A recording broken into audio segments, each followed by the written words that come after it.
अस्सलामु अलैकुम वरहमतुल्लाहि वबरकातुहू। उम्मीद है नाज़रीन किराम आप खैरियत से होंगे। मुअज़्ज़ज़ नाज़रीन किराम, कब्रिस्तान के अंदर गैर ज़रूरी झाड़ियाँ उग जाती हैं। इसी तरीके से बरसात के मौसम में घास फूस उग जाता है, तो उसको साफ करना कैसा है। तो इस सिलसिले में हम दारुल उलूम देवबंद का फतवा देखते हैं। इससे पहले आपसे गुजारिश है कि वीडियो का आखिर तक ज़रूर देखिएगा और चैनल पर पहली बार आए हों तो सब्सक्राइब कर लीजिएगा। चुनांचे साइल ने दारुल उलूम देवबंद से सवालात किए हैं। क्या फरमाते हैं मुफ्तियान किराम मुंदरजा झैल मसाइल में। नंबर एक, कब्रिस्तान के अंदर जो गैर ज़रूरी झाड़ियाँ हो जाती हैं, उसकी सफाई के लिए अगर कोई दवाई डालकर उन्हें सुखा दिया जाए तो क्या इसकी इजाज़त है?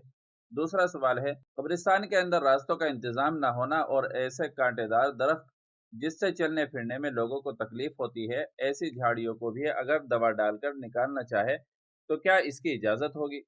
तीसरा सवाल क्या है, क्या ये दवा का इस्तेमाल करना जायज़ होगा? क्योंकि ये दवा को लोग खेतों के अंदर फसल के बाद गैर ज़रूरी कचरा और ख़ास तौर से खारदार झाड़ियों को साफ़ करने के लिए इस्तेमाल करते हैं। इस दवा का असर ये होता है कि वो झाड़ियाँ और घास-फूस अपनी जगह पर सूख कर बोसीदा हो जाती हैं। तो दारुल उलूम देवबंद ने साइल के इन सवालात के जवाबात दिए हैं। बिस्मिल्लाहिर्रहमानिर्रहीम। नंबर एक, कब्रिस्तान में होने वाली घास अगर तरोताज़ा हो और कब्र के ऊपर हो तो उसे ख़त्म करना मकरूह है। इसलिए कि वो हरी भरी जब तक रहती है अल्लाह की तस्बीह और तहमीद करती रहती है, जिससे कब्र में मौजूद मय्यत को उन्स मिलता है और उसके जरिए से रहमत नाजिल होती है।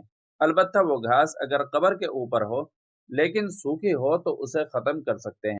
नंबर दो, और अगर वो घास या झाड़ियाँ रास्ते में हो और गुजरने वालों के लिए तकलीफ का बाइस हो तो उनके ख़त्म करने में कोई मुज़ायक़ा नहीं है, चाहे ताज़ा हो या सूखी। नंबर तीन, कब्रों का एहतराम मलहूज रखते हुए जिस तरह मुनासिब हो ख़त्म कर सकते हैं।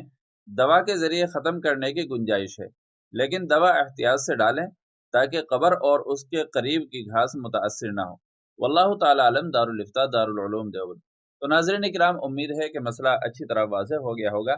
वीडियो अच्छी लगी हो तो लाइक और शेयर ज़रूर कर दीजिएगा और चैनल पर पहली बार आए हो तो सब्सक्राइब भी कर लीजिएगा।